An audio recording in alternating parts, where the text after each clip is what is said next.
Yun na nga, isang magandang araw na naman ito para sa akin mga Noy at sana maganda din ang araw ninyo.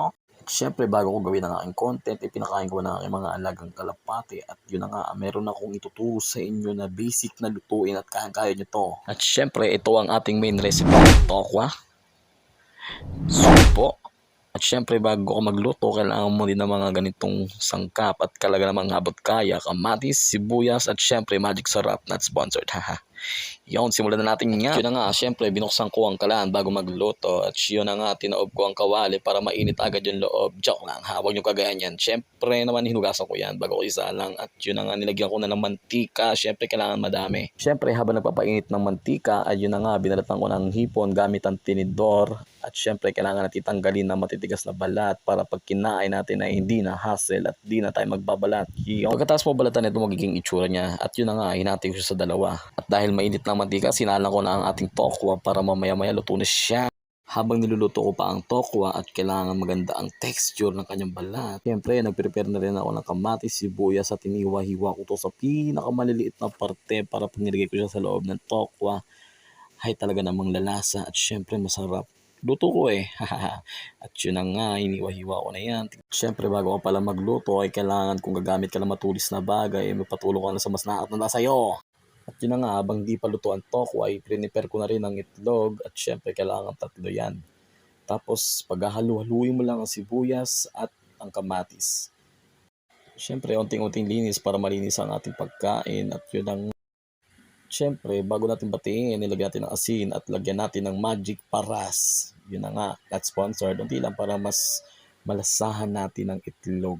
Haha. Siyempre, babatiin mo lang siya ng ganyan. Siyempre, lalagyan mo na ng sibuyas. Ihalo mo yan at kamatis. So, siyempre, halu-haluin mo lang. Kung naboboring ka maghalo, haluan mo ng konting indak-indak yan. Mga sayo-sayo na ganyan, kaldag-kaldag. Brrrr! So, yun, chinay ko na ang tokwa kung luto na siya. At yung binaligtad ko, aray ko ang init. Ay, aray ko, pagin natin konting apoy. Yun na nga, kailangan pala hinaan ng konting apoy para hindi tumatalsik ang mantika. Ay, aray ko, yan. Medyo luto naman na siya. Yan, magandang kulay. Medyo brown na medyo black. At syempre, kapag luto na ang kabilang side, kailangan mo ito yung baliktarin para maluto din yung kabila. Yan ang nga, tignan nyo naman. At yun, ito na siya, luto na yan. Pwede na rin natin isabay sa prito ang hipon na ating hinati. At yun, 6 na piraso yan kasi 6 na piraso din yung tokwa. Yun, tignan nyo naman kung gaano kasarap yan. At yun na nga, luto na siya. Siyempre, ang gagawin natin sa tokwa ay tatanggalin natin yung gitna. Siyempre, kailangan din natin ng safety first lalo na sa pagluluto. Lalo na kung mga ganitong may matulis tayong ginagamit. At yun na nga, tinanggal ko ang gitna. Tinanggal ko siya, ginamitan ko siya ng kutsara.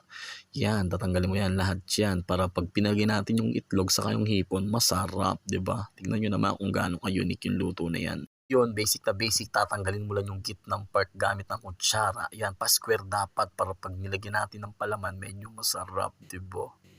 Medyo masarap eh, no? Yan na nga, ito yung finished product niya. Yan, pagkatapos tanggalin ng gitna, yun na nga, ipiprito natin ulit ito. Okay lang ding matagal ang pagluluto, basta masarap. Lagay ko ang hipon sa bawat gitna at syempre binudburan ko ito ng itlog. Yun, ang sarap naman tignan. Ito, piprituin ko mamaya, ihalo natin ito sa pagkain ng alaga natin mamaya. Yun, ang sarap, diba? Syempre, tinikman ko, unang kagat, okay naman, masarap. Syempre, gumawa rin ako ng sauce gamit ang ketchup at mayonnaise. Sa pangalawang pagkakataon, tinikman ko uli ang aking luto na nilagyan ko ng sauce na ketchup at mayonnaise. Isa lang masasabi kong okay naman, masarap. Pwede na mag-asawa.